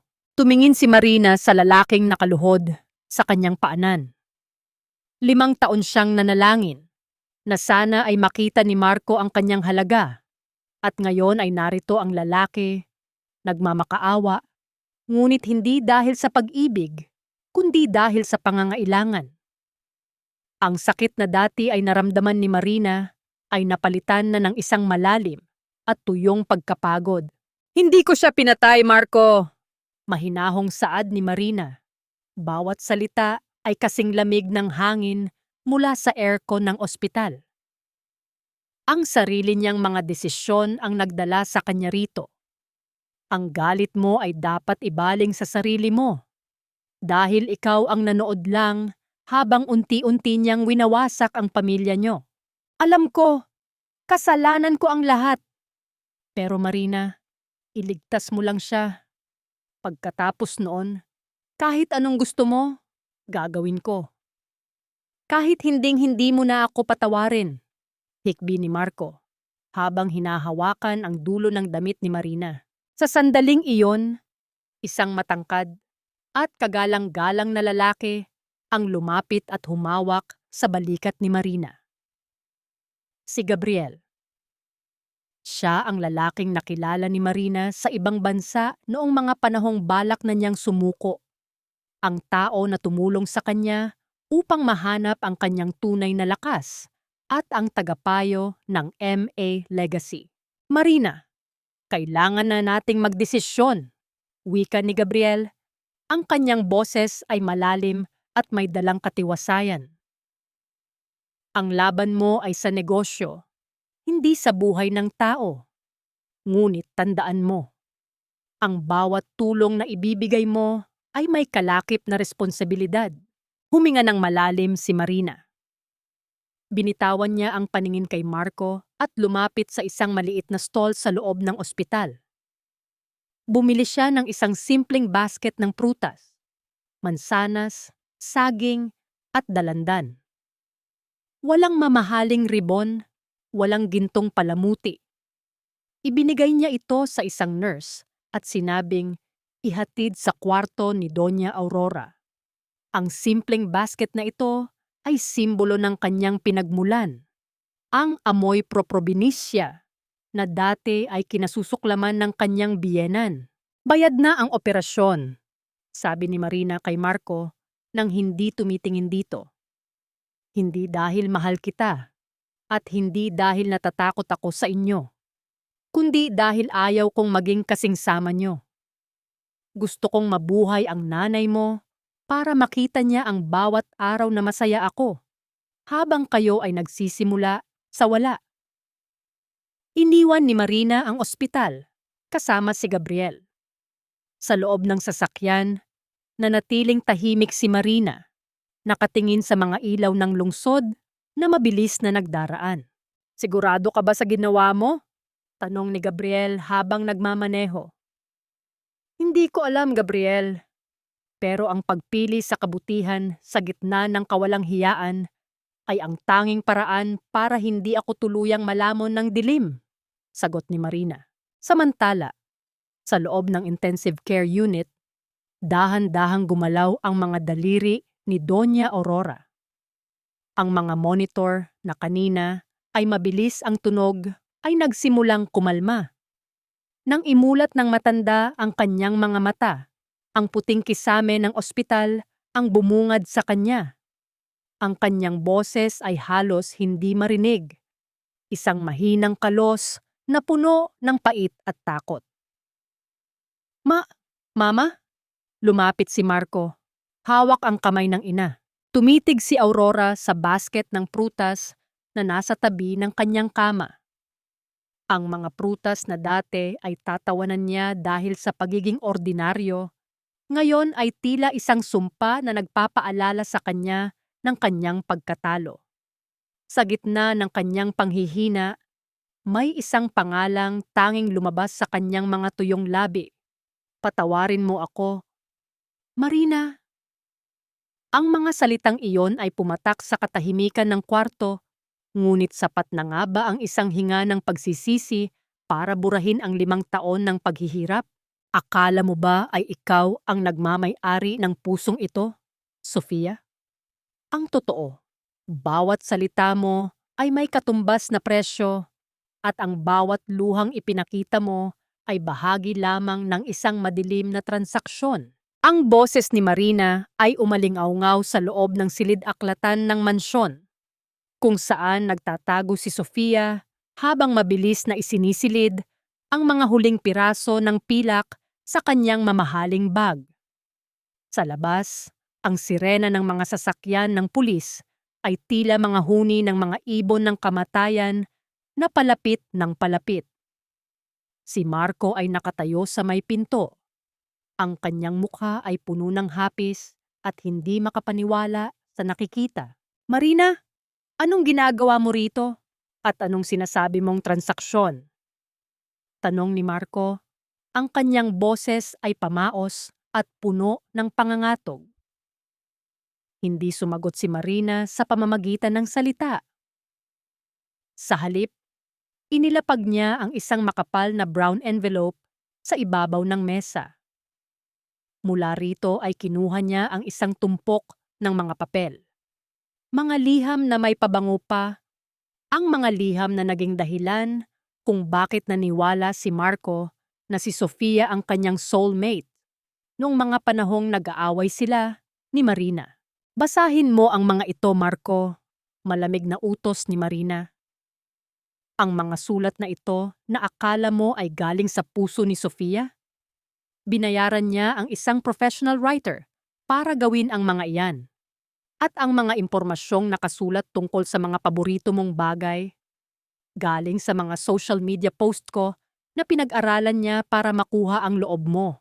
Kinuha ni Marco ang isa sa mga liham. Habang binabasa niya ang mga pamilyar na pangungusap, naramdaman niya ang isang matinding pagbaliktad ng kanyang sikmura. Ang bawat matatamis na salita ay tila mga uod na gumagapang sa kanyang balat. Tumingin siya kay Sofia na ngayon ay nakatayo na at nanlilisik ang mga mata. You're lying! Marco, don't listen to her. Inggit lang siya dahil ako ang pinili mo. Sigaw ni Sofia. Ang kanyang boses na dati ay malambing ay naging kasing gasgas ng isang kinakalawang na bakal. Inggit? Isang mapait na tawa ang kumawala kay Marina. Kinuha niya ang isang lighter mula sa kanyang bulsa. Sa isang kumpas, ang apoy ay sumiklab, nagniningning, sa gitna ng madilim na silid. Ang pag-ibig na binuo sa kasinungalingan ay dapat lamang mauwi sa abo. Inilapit ni Marina ang apoy sa dulo ng mga liham. Dahan-dahang kinain ng apoy ang papel. Ang bawat letrang nagsasabi ng "Mahal kita" ay naging itim na abo na lumilipad sa hangin. Ang liwanag ng apoy ay nagbigay ng anino sa mukha ni Marco. Isang anino ng isang lalaking napagtanto na itinapon niya ang isang tunay na brilyante para lamang sa isang pirasong kristal na puno ng lason. "You're a monster, Marina!" sigaw ni Sofia. Akmang susugurin ang babae, ngunit mabilis na humarang si Marco. "Tumigil ka, Sofia!" Ang malakas na sigaw ni Marco na yumanig sa buong silid. Hinawakan niya ang balikat ni Sofia, hindi bilang pagprotekta, kundi bilang pagpigil. "Ibinigay ko sa iyo ang lahat. Iniwan ko ang asawa ko para sa iyo. At ngayon, malalaman ko na lahat ng ito ay bahagi lang ng plano mong ubusin ang natitira sa amin. Wala na kayong pondo, Marco. Anong silbi ng pag-ibig kung wala kayong pera?" Ang huling hirit ni Sofia, ang kanyang maskara ay tuluyan ng natanggal. Inilalantad ang isang mukhang puno ng kasakiman at kawalan ng kaluluwa. Eksaktong sa sandaling iyon, ang pinto ng silid ay bumukas ng malakas. Pumasok ang dalawang pulis, kasama si Attorney Santos. "Sofia Valderrama, you are under arrest for grand larceny and multiple counts of estafa. Sumama ka ng mahinahon." Ang sigaw ni Sofia habang kinakaladkad palabas ng mansyon ay umaling-awngaw hanggang sa labas ng kalsada. Ngunit walang sino man sa pamilya Almeida ang nagtangkang sumunod. Nanatiling nakatayo si Marco sa gitna ng silid, nakatingin sa tumpok ng abo sa sahig. Dahan-dahang lumapit si Marina sa kanya. Hindi para yakapin siya, kundi para kunin ang kanyang bag na naiwan sa mesa. Tumingin siya kay Marco nang may isang klase ng awa na mas masakit pa kaysa sa galit. "Ang hirap sa iyo, Marco, ay masyado kang naging kampante sa liwanag na ibinibigay ko. Kaya hindi mo napansin na ang sinusundan mo na pala ay ang apoy na tutupok sa iyo." Saad ni Marina. Iniwan ni Marina si Marco na mag-isa sa dilim. Habang naglalakad siya palabas ng mansyon, naramdaman niya ang isang kakaibang gaan sa kanyang dibdib. Ang bawat hakbang niya palayo ay tila isang paghugas sa lahat ng dumi ng nakaraan. Ngunit sa gitna ng katahimikan ng gabi, isang tanong ang naiwan sa hangin. Sapat na ba ang pagkabilanggo ni Sofia para maibalik ang kapayapaan sa isang pamilyang winasak ng sarili nilang kahinaan? O ang tunay na bilangguan ay ang pagsisising dadalhin ni Marco hanggang sa kanyang huling hininga? Ang bawat palapag ng gusaling ito ay saksi sa aking pananahimik sa loob ng maraming taon. Pero ngayon, bawat sulok nito ay kakanta na ng aking pangalan. Nakatayo si Marina sa harap ng dambuhalang salamin sa itaas na palapag ng Almeida Tower, na ngayon ay tatawagin na sa bagong pangalan. Ang tanawin ng buong lungsod ay nasa ilalim ng kanyang mga paa, ngunit hindi ito ang nagbibigay sa kanya ng tunay na kasiyahan. Ang tunay na tagumpay ay ang maramdaman ang bigat ng sariling dangal na hindi na muling mayuyurakan ng sinuman. Dahan-dahang bumukas ang pinto ng boardroom.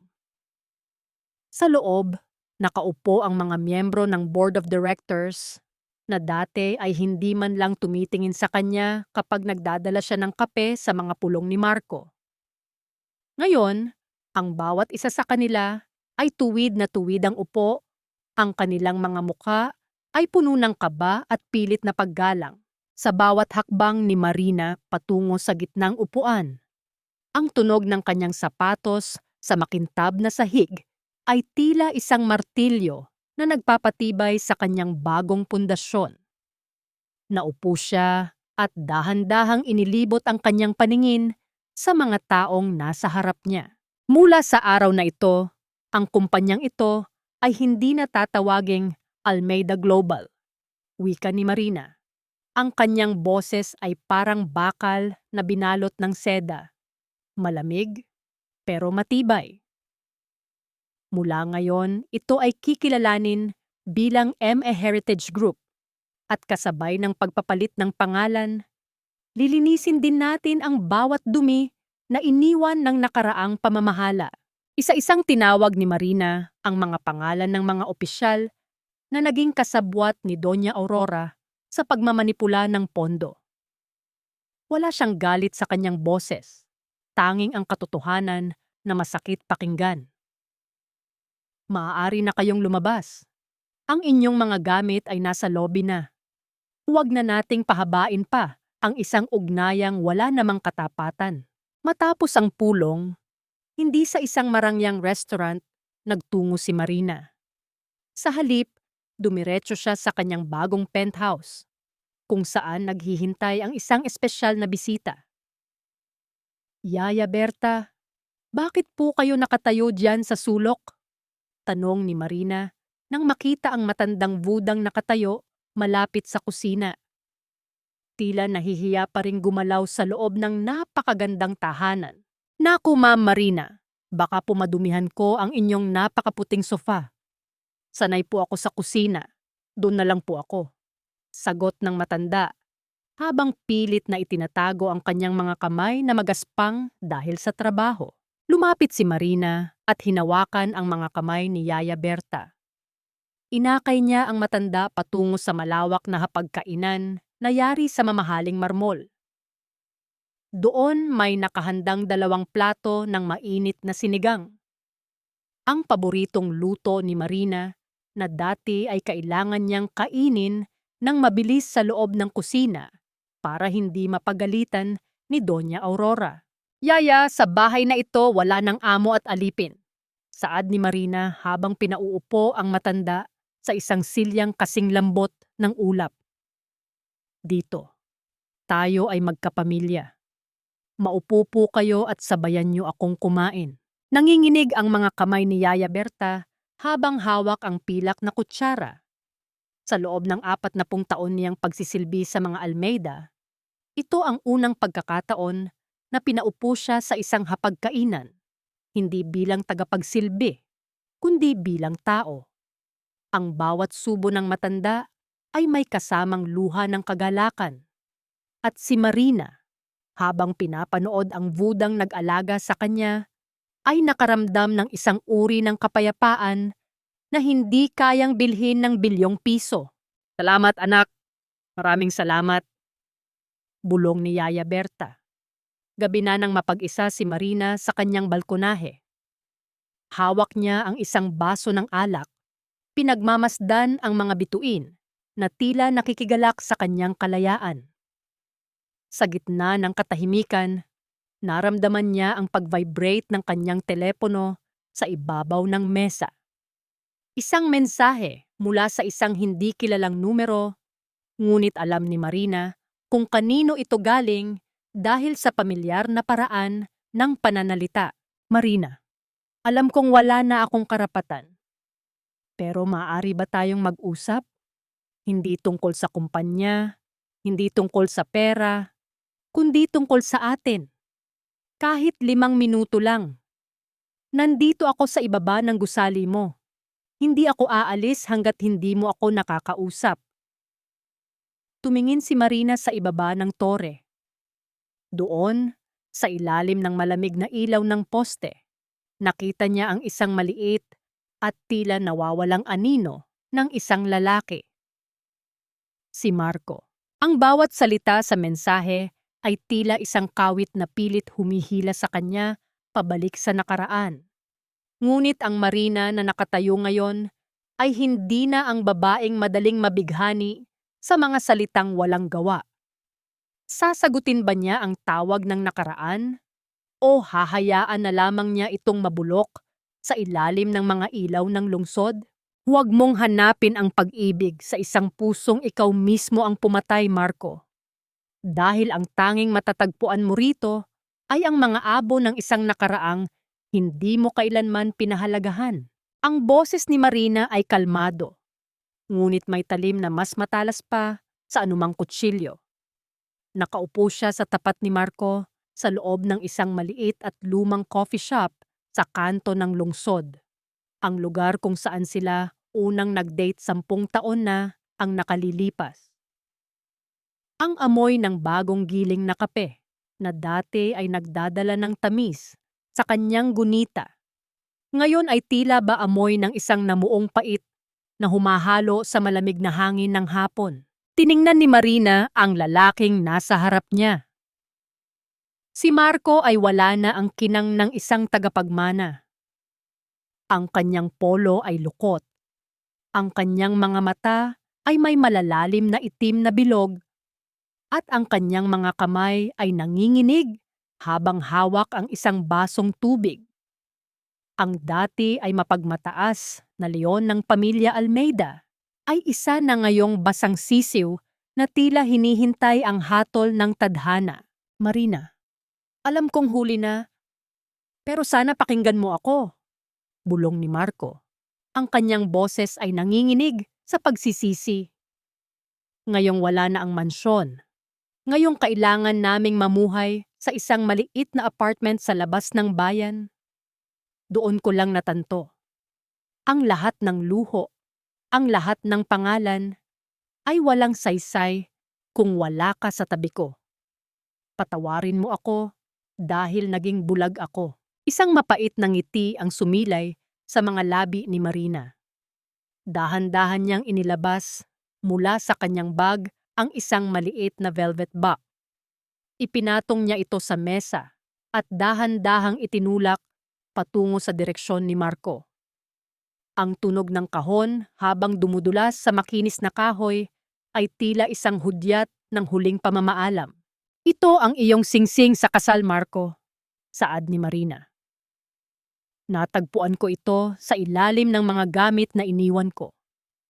Gusto ko itong ibalik sa iyo, hindi dahil may halaga pa ito sa akin, kundi dahil ito ang huling kadenang nag-uugnay sa atin. Itago mo yan. Ibenta mo kung kailangan mo ng pambili ng gamot ni Doña Aurora o pambayad sa upa nyo. Para sa akin, iyan ang bayad sa 5 taon kong pagtitiis sa inyo. Naluha si Marco nang makita ang gintong singsing. Marina, hindi pera ang kailangan ko, kundi ikaw.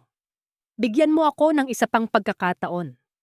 Magtatrabaho ako, kahit ano, basta mapatunayan ko sa'yo na nagbago na ako. Tinitigan siya ni Marina ng matagal. May bahagi sa kanyang puso na nais maawa, ngunit ang bawat sugat ng nakaraan ay biglang kumirot. Nagpapaalala sa kanya ng bawat gabi na umiiyak siya habang si Marco ay nagsasaya sa piling ng iba. Bibigyan kita ng trabaho, Marco, wika ni Marina, na nagbigay ng kislap ng pag-asa sa mga mata ng lalaki. Kailangan ng kumpanya ko ng isang junior assistant sa logistics department. Ang departamentong nagbubuhat ng mga kahon at nag-aayos ng inventory. Doon ka magsisimula. Hindi bilang isang Almeida, kundi bilang isang ordinaryong empleyado na sumasahod ng minimum wage. Ipakita mo sa akin na kaya mong tumayo ng walang ginto sa iyong bulsa. Bago pa makasagot si Marco, isang malakas na tunog ng paghinto ng sasakyan ang narinig sa labas. Bumukas ang pinto ng coffee shop at pumasok si Gabriel. Ang kanyang presensya ay tila nagdala ng liwanag at katiwasayan sa loob ng madilim na silid. Lumapit siya kay Marina at marahang ipinatong ang kanyang kamay sa balikat nito. Isang haplos na puno ng pagprotekta at paggalang. Ready ka na ba, Marina? May meeting pa tayo sa mga bagong investors. Malambing na tanong ni Gabriel. Tumayo si Marina at kinuha ang kanyang bag. Tumingin siya kay Marco sa huling pagkakataon. Ang trabahong iniaalok ko ay bukas hanggang bukas ng umaga. Kung hindi ka sisipot, ibig sabihin ay mas mahalaga pa rin sa iyo ang iyong pride kaysa sa iyong pagbabago. Goodbye, Marco. Hinanap ni Marco ang mga salita para pigilan siya. Ngunit ang kanyang lalamunan ay tila nabarahan ng libu-libong tinik. Pinanood niya ang pag-alis ni Marina kasama si Gabriel. Nakita niya kung paano binuksan ni Gabriel ang pinto ng sasakyan para kay Marina at kung paano nagniningning ang mukha ng babae sa ilalim ng sikat ng araw. Isang ningning na hindi niya kailanman naibigay dito. Naiwan si Marco na mag-isa sa loob ng coffee shop, hawak ang malamig na singsing sa kanyang palad. Sa labas, ang mundo ay patuloy sa pag-ikot, ngunit para sa kanya, ang oras ay tila huminto sa sandaling binitawan ni Marina ang kanyang kamay. Sapat na nga ba ang isang trabahong may maliit na sahod para tubusin ang lahat ng kanyang kasalanan? O ang tunay na parusa ay ang makitang masaya ang babaeng mahal niya sa piling ng isang lalaking mas higit pa sa kanya sa lahat ng bagay? Mamatay na lang ako, Marco. Para saan pa ang buhay na ito kung ang bawat hininga ko ay puno ng kahihiyan at panunumbat ng mga taong dati ay yumuyukod sa akin? Ang tinig ni Doña Aurora ay mahina, basag, ngunit punong-puno pa rin ng matinding pangmamanipula. Sa loob ng isang maliit at madilim na silid sa ospital, ang dating reyna ng mga Almeida ay nakahiga. Tumatangging kumain at tumatangging inumin ang kanyang mga gamot. Ang bawat salita niya ay tila isang latay na humahampas sa likuran ni Marco na ngayon ay kakauwi lang mula sa kanyang unang araw ng pagtatrabaho sa warehouse. Ang kanyang katawan ay hapong-hapo at ang kanyang mga kamay ay may mga bagong sugat mula sa pagbubuhat ng mga kahon. Mama, please! Uminom ka na ng gamot. Ginagawa ko ang lahat para mabuhay tayo. Pagsusumamo ni Marco, habang iniaabot ang isang basong tubig na nanginginig ang mga kamay. Hindi ko kailangan ng gamot. Ang kailangan ko ay ang maibalik ang dangal natin. Tawagan mo si Marina. Sabihin mo sa kanya na mamamatay na ako. Kung may kaunti pa siyang awa, darating siya rito. Sigaw ni Aurora, bago marahas na itinaboy ang basong hawak ni Marco. Ang tubig ay tumapon sa sahig.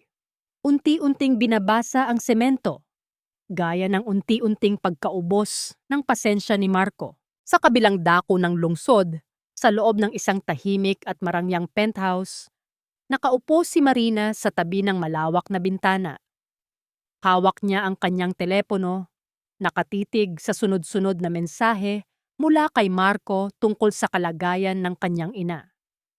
Naramdaman ni Marina ang pamilyar na bigat sa kanyang dibdib, ang lumang utang na loob, at ang kulturang itinanim sa kanya na dapat siyang magtiis at magpatawad ng walang hanggan. Ngunit bago pa man siya muling lamunin ng awa, naramdaman niya ang isang mainit na kamay na pumatong sa kanyang balikat.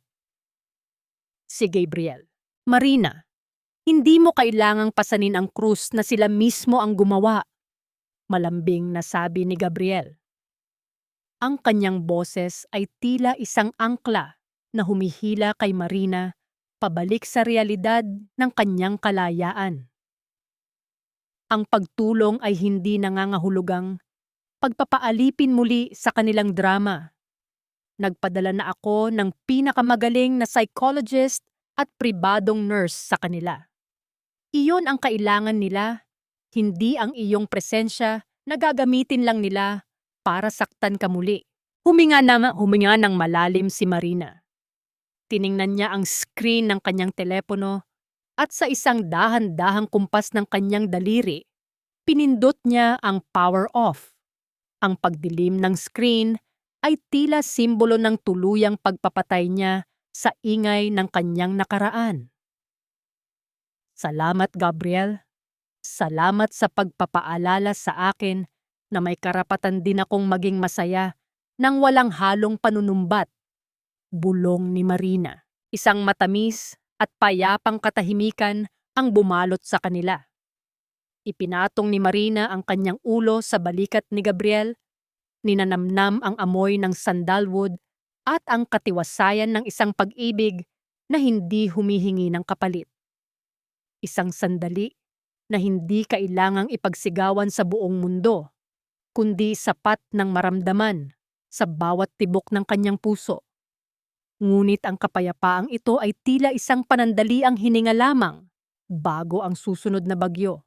Kinabukasan, habang papasok si Marina sa kanyang opisina, isang hindi inaasahang bisita ang naghihintay sa lobby.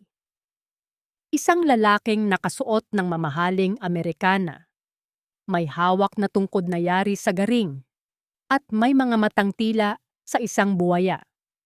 Si Don Victor, ang mortal na kaaway sa negosyo ng pamilya Almeida, na matagal nang naghahanap ng pagkakataon na tuluyang ibaon ang pangalang iyon sa limot. Chairman Marina, bonggad ni Don Victor, ang kanyang ngiti ay hindi umabot sa kanyang mga mata. Balita ko ay ikaw na ang humahawak sa mga labi ng kumpanya ng mga Almeida. Narito ako para mag-alok ng isang partnership. Gusto kong bilhin ang natitirang mga ari-arian ni Marco sa napakababang halaga. Sa tulong mo, maaari nating siguraduhin na kahit isang pirasong semento ay walang matitira sa kanila. Ano sa tingin mo? Isang huling tadtad sa bangkay ng mga nanakit sa iyo? Napatigil si Marina. Ang alok ni Don Victor ay isang mabilis na paraan para sa ganap na paghihigante. Ngunit habang nakatingin siya sa matandang lalaki, isang katanungan ang bumabagabag sa kanya. Gagamitin ba niya ang kanyang kapangyarihan para maging kasing sama ng mga aso mo, mga taong kinasusuklaman niya? O mananatili siyang tapat sa binuo niyang bagong pagkatao? At ano ang gagawin ni Marco kapag nalaman niyang ang tanging taong inaasahan niyang magliligtas sa kanila ay nilapitan na ng kanilang pinakamalupit na kaaway? Isang pirasong pirma mo lang, Marina. At masisiguro nating kahit ang huling butas ng karayom na pag-aari ng mga Almeida ay magiging alabok na lamang sa ilalim ng ating mga paa. Ang tinig ni Don Victor ay parang isang malamig na bulong ng ahas na gumagapang sa loob ng opisina ni Marina. Sa harap niya, nakalatag ang mga dokumentong magbibigay sa kanya ng kapangyarihang tuluyang burahin ang pamilya Almeida sa mapa ng lipunan. Habang nakatingin si Marina sa panulat na nasa ibabaw ng mesa, naramdaman niya ang isang pamilyar na kurot sa kanyang dibdib. Ang tamis ng paghihiganti na pilit humahalina sa kanyang pagkatao. Dahan-dahang hinawakan ni Marina ang panulat. Naalala niya ang bawat gabi na kailangan niyang matulog sa sofa dahil pinalayas siya ni Marco sa kanilang silid. At ang bawat araw na kailangan niyang tiisin ang panlalait ni Doña Aurora. Ang puot ay parang isang nagniningas na apoy na naghahanap ng huling pagkakataon upang lamunin ang lahat. Ngunit sa gitna ng kanyang pag-iisip, napatingin siya sa isang maliit na folder sa gilid ng kanyang mesa. Ito ang daily attendance report mula sa warehouse. Doon, nakita niya ang pangalan ni Marco. Ayon sa report, si Marco ang pinakaunang dumating at pinakahuling umuwi. Ang lalaking dati ay hindi marunong humawak ng kahit anong mabigat ay nagtatrabaho na ngayon ng marangal kahit gaano pa kahirap ang buhay. Naramdaman ni Marina ang isang kakaibang pakiramdam. Hindi na ito galit, kundi isang malalim na pag-unawa. Napagtanto niya na kung pipirmahan niya ang dokumento ni Don Victor, magiging kasing sama na rin siya ng mga taong sumira sa kanya. Ang tunay na kapangyarihan ay hindi ang kakayahang pumatay, kundi ang kakayahang hayaan ang isang tao na matuto mula sa kanyang sariling pagkakamali. Pasensya na, Don Victor, saad ni Marina habang dahan-dahang ibinababa ang panulat. Ang aking tagumpay ay hindi nakasalalay sa pagbagsak ng iba. Ang MA Heritage Group ay itinatag para bumuo, hindi para manira. Kung gusto mong ubusin ang mga Almeida, gawin mo ito nang wala ako, dahil tapos na ako sa larong iyan. Nagulat si Don Victor. Sinasayang mo ang pagkakataong ito, Marina. Bibigyan kita ng 2 araw para mag-isip. Huwag mong hayaang manaig ang iyong emosyon.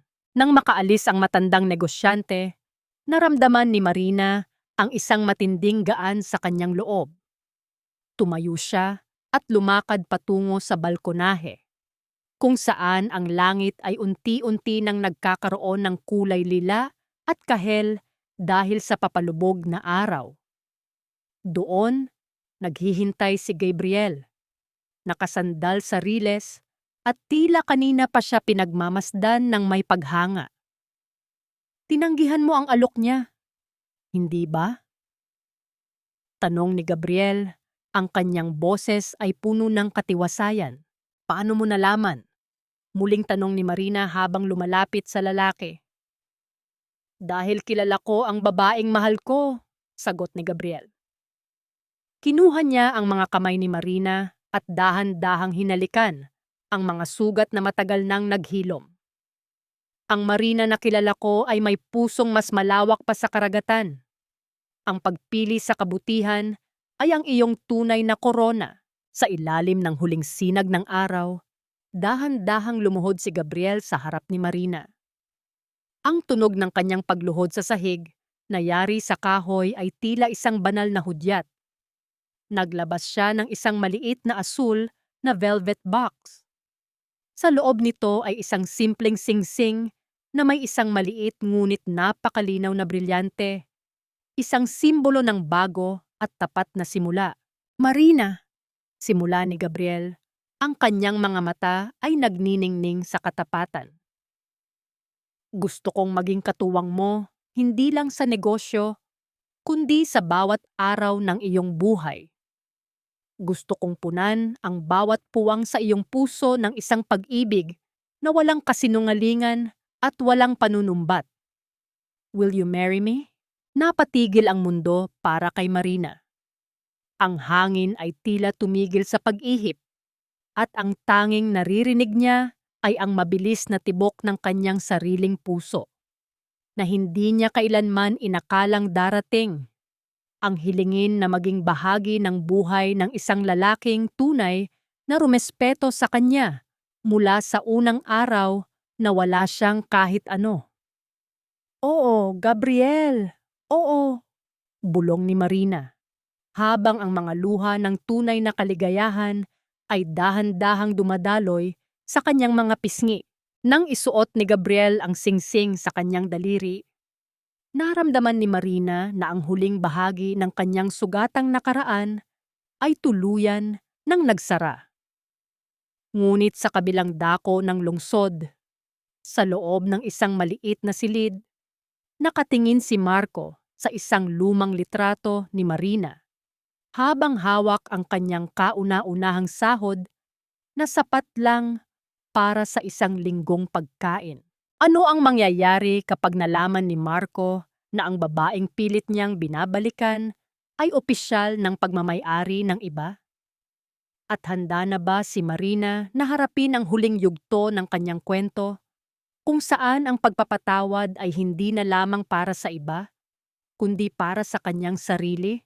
Ang balita ng isang bagong simula ay tila isang malakas na hampas ng alon sa pampang na matagal ng tuyo. Nagdadala ng buhay, ngunit nag-iiwan din ng alat sa mga sugat na hindi pa tuluyang naghihilom. Sa isang maliit na paupahang bahay sa labas ng lungsod, kung saan ang ingay ng mga sasakyan at amoy ng usok ay hindi nawawala. Nakaupo si Marco sa isang lumang kahoy na silya. Ang kanyang mga kamay, na dati ay makinis at tila hindi humahawak ng kahit anong marumi, ay puno na ngayon ng mga kalyo at maliliit na sugat mula sa araw-araw na pagtatrabaho sa warehouse. Hawak niya ang isang piraso ng pahayagan at doon, sa gitna ng lifestyle section, ay nakita niya ang larawang nagpadurog sa kanyang natitirang lakas. Si Marina. Suot ang isang simpleng puting bestida na gawa sa pinakamahal na sutla, ay nakangiti habang hawak ang kamay ni Gabriel. Ang kanilang mga mata ay nagtatagpo sa isang paraan na hindi kailanman nagawa ni Marco. Isang tingin na puno ng tiwala, respeto, at isang pag-ibig na hindi nangangailangan ng anumang kondisyon. Ang caption sa ibaba ay maikli lang, "A Union of Souls, Marina Heritage and Gabriel de la Vega tie the knot." Marco, nakahanda na ang hapunan. Halika na rito bago pa lumamig ang kanin. Ang mahinang boses ni Doña Aurora. Mula sa kusina ang bumasag sa kanyang pagmumuni-muni. Dahan-dahang tumayo si Marco at pumasok sa maliit na espasyo na nagsisilbing kusina at kainan nila. Nakita niya ang kanyang ina, na ngayon ay nakasuot na lamang ng simpleng duster, naglalagay ng pritong isda at nilagang gulay sa 2 plato. Wala na ang mga pilak na kubyertos, wala na ang mga katulong na naghihintay sa bawat utos. Ang tanging naroon ay ang tunog ng electric fan na tila humihingal sa katandaan at ang amoy ng payak na pagkain. Tumingin si Doña Aurora sa pahayagang hawak ng anak. Saglit na napatigil ang kanyang mga kamay at isang anino ng lungkot ang dumaan sa kanyang mga mata. Masaya na siya, Marco. Iyon ang nararapat sa kanya. Alam ko, Ma, pero masakit pa rin na isipin na ako ang naging dahilan kung bakit kinailangan niyang humanap ng ibang magmamahal sa kanya ng tama, bulong ni Marco habang nagsisimulang kumain. Sa bawat subo niya, tila nalalasahan niya ang pait ng kanyang mga nakaraang pagkakamali. Samantala, sa isang malawak na hardin na pinalalamutian ng mga puting bulaklak at nagniningning na mga fairy lights, nagaganap ang pagdiriwang ng tagumpay ng puso ni Marina. Ang bawat sulok ng lugar ay amoy sampagwita at sariwang damo. Isang amoy na laging nagpapaalala kay Marina ng kanyang tunay na pagkatao. Nakatayo si Marina sa gitna ng damuhan. Pinagmamasdan ang mga bisitang masayang nag-uusap. Lumapit sa kanya si Yaya Berta. Suot ang isang magandang gown na siya mismo ang pumili. Niyakap siya ng matanda ng mahigpit. Ang mga luha ng kagalakan ay dahan-dahang dumadaloy sa mga kulubot nitong pisngi. Anak, kung nasaan man ang mga magulang mo, sigurado akong napakalinaw ng kanilang mga ngiti habang nakatingin sa iyo ngayon. Saad ni Yaya Berta. Kinuha ni Marina ang isang maliit na piraso ng papel mula sa kanyang bag. Ito ang liham na isinulat niya para sa kanyang sarili. Isang liham na binalak niyang basahin kapag nahanap na niya ang tunay na kaligayahan. Salamat sa hindi pagsuko, panimula ng kanyang liham sa kanyang isipan. Salamat dahil pinili mong manatiling mabuti sa gitna ng kalupitan. Salamat dahil naniwala ka na ang isang anino ay may kakayahang maging isang maningning na bituin. Ang nabuo nang lumapit si Gabriel sa kanya. Hindi siya nagsalita. Sa halip, marahan niyang kinuha ang kamay ni Marina at dinala ito sa kanyang puso. Naramdaman ni Marina ang bawat tibok nito. Isang ritmo na nagsasabing ligtas na siya, na hindi na niya kailangang magtago o humingi ng paumanhin para sa kanyang pag-iral. Handa ka na ba para sa ating unang sayaw bilang mag-asawa? Malambing na tanong ni Gabriel. Habang nagsisimulang tumugtog ang isang banayad na kanta, naramdaman ni Marina ang bawat hakbang nila sa ibabaw ng malambot na damo. Ang bawat ikot, ang bawat haplos, ay tila isang paghugas sa lahat ng pagod ng nakaraang 5 taon.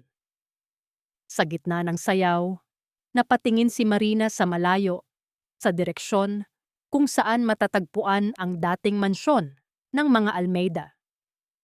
Wala na siyang nararamdamang galit, wala na ring pait. Tanging ang isang malalim na pasasalamat ang natitira.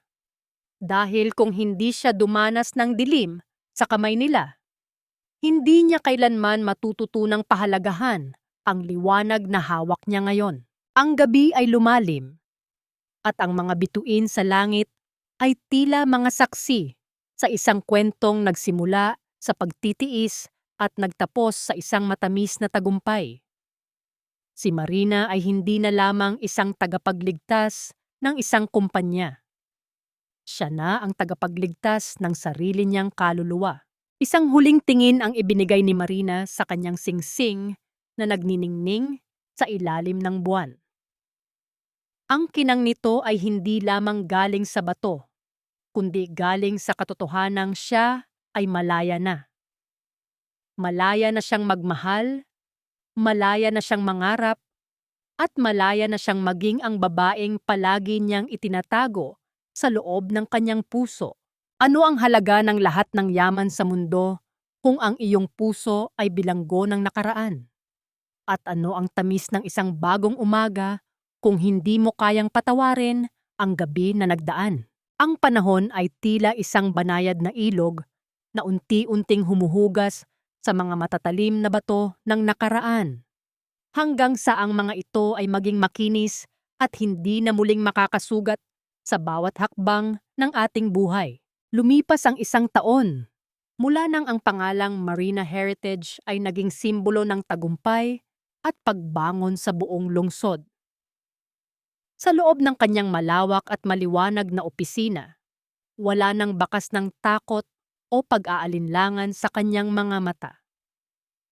Hawak niya ang isang tasa ng mainit na tsaa. Pinagmamasdan ang mga tao sa ibaba na tila mga langgam na abala sa kani-kanilang buhay. Sa tabi ng kanyang mesa, nakalagay ang isang litrato ng kanilang bagong silang na sanggol ni Gabriel.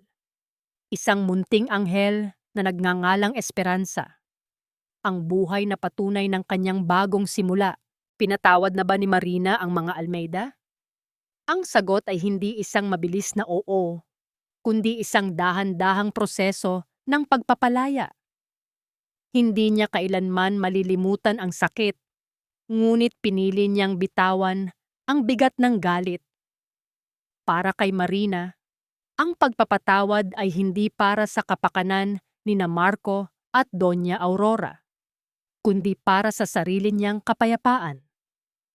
Ang hindi na pag-isip sa kanila ng may pait ay ang pinakamataas na anyo ng kanyang tagumpay. Sa isang maliit na pamilihan sa probinsya, makikita si Marco na abala sa pag-aayos ng mga paninda sa isang maliit na grocery store na itinayo niya mula sa kanyang mga naipon.